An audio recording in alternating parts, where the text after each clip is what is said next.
ভারত সীমান্ত সংলগ্ন দুটি কৌশলগত বিমান ঘাঁটিতে এক ঝাঁক সর্বাধুনিক J-20 মাইটি ড্রাগন স্টিলথ যুদ্ধবিমান মোতায়েন করেছে চীন। নিজস্ব কোনো স্টিলথ বিমান না থাকায় ভারতীয় বিমান বাহিনী এখন চরম চাপের মুখে। বেজিংয়ের এই আগ্রাসী পদক্ষেপে সীমান্তে কি শক্তির সমীকরণ বদলে যাচ্ছে? বিস্তারিত জানাচ্ছেন ত্রিবেণী তনু।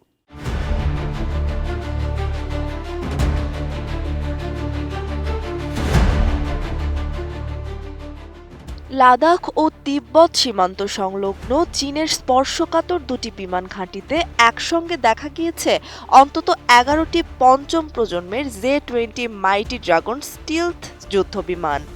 আমেরিকান স্পেস ইন্টেলিজেন্স কোম্পানি ভ্যান্টরের নেওয়া সাম্প্রতিক স্যাটেলাইট চিত্রে উঠে এসেছে ভারত সীমান্তের দিকে মুখ করে থাকা এই শক্তিশালী সামরিক উপস্থিতির তথ্য।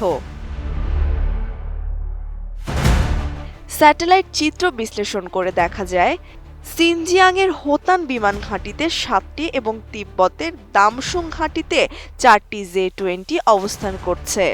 আন্তর্জাতিক সংবাদ মাধ্যম এনডিটিভি সূত্রে জানা যায়, দ্বৈত ব্যবহারযোগ্য এই বিমান ঘাঁটি লাদাখের লেহ থেকে প্রায় 389 কিলোমিটার উত্তর পূর্বে এবং উত্তর লাদাখের ভারতীয় বিমান বাহিনীর দৌলতবেগ ওল্ডি ঘাঁটি থেকে মাত্র 245 কিলোমিটার উত্তর পূর্বে অবস্থিত। 32 ইঞ্চি জেভিকো টিভি এখন মাত্র 15,000 টাকায়, সাথে পাচ্ছেন 3 বছরের প্যানেল ওয়ারেন্টি। আরেকটি ছবিতে তিব্বতের লাসা প্রশাসনিক অঞ্চলের ডামসুং বিমান ঘাঁটিতে ফ্লাইট লাইনে 4টি J-20 যুদ্ধবিমান দেখা যায়। এই ঘাঁটি অরুণাচল প্রদেশের তাওয়াং থেকে প্রায় 344 কিলোমিটার উত্তর পশ্চিমে। সামরিক বিশ্লেষকদের মতে, এসব ঘাঁটি থেকে স্টিলথ বিমানের কর্মকাণ্ড চালানো এবং চীনা বিমান বাহিনীর নিয়মিত মহড়ায় পরিণত হয়েছে। J-20 মূলত একটি রাডার ফাঁকি দেওয়া স্টিলথ যুদ্ধবিমান, যা শত্রুর আকাশসীমায় একচ্ছত্র আধিপত্য বজায় রাখতে পারে। ভারতের হাতে থাকা ফরাসি তৈরি রাফালে কিংবা রুশ সুখ-ই-30 MKI কোনোটি স্টিলথ প্রযুক্তির নয়।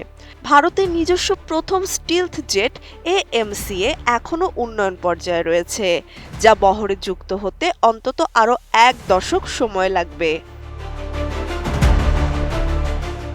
চীনা বিমান বাহিনীর এই যুদ্ধ বিমানের বহর অবিশ্বাস্য গতিতে বড় হচ্ছে। 2025 সালের শেষ নাগাদ প্রতি বছর গড়ে 120টি করে J-20 তৈরি করছে তারা।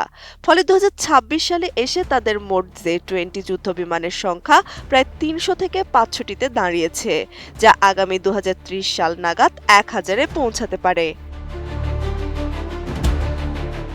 বিশাল এই চীনা চ্যালেঞ্জের বিপরীতে ভারতের হাতে আপাতত রয়েছে মাত্র 36টি রাফালে যুদ্ধবিমান। নিজস্ব স্টিলথ প্রযুক্তির অভাব এবং দীর্ঘ সীমান্ত জুড়ে চীনের এই অব্যাহত গতিশীলতা ভারতীয় বিমান বাহিনীর জন্য এখন এক বড় উদ্বেগের কারণ হয়ে দাঁড়িয়েছে। ভারতের মহাকাশ ও প্রতিরক্ষা গবেষণা প্রতিষ্ঠান নিউ স্পেসের সহ প্রতিষ্ঠাতা এবং সাবেক যুদ্ধ বিমান চালক সমীর যোশী গণমাধ্যমে বলেন, হোতানের 7টি এবং ডামসুংয়ে 4টি J-20 মোতায়েন থাকার অর্থ হল ভারতের দিকে মুখ করে থাকা উচ্চভূমির ঘাঁটি থেকে পঞ্চম প্রজন্মের যুদ্ধবিমান পরিচালনা এখন পিপলস লিবারেশন আর্মি এয়ারফোর্সের নিয়মিত কার্যক্রম। এটি আর শুধু শক্তি প্রদর্শন নয়। ত্রিবেণী তনু, ATN নিউজ।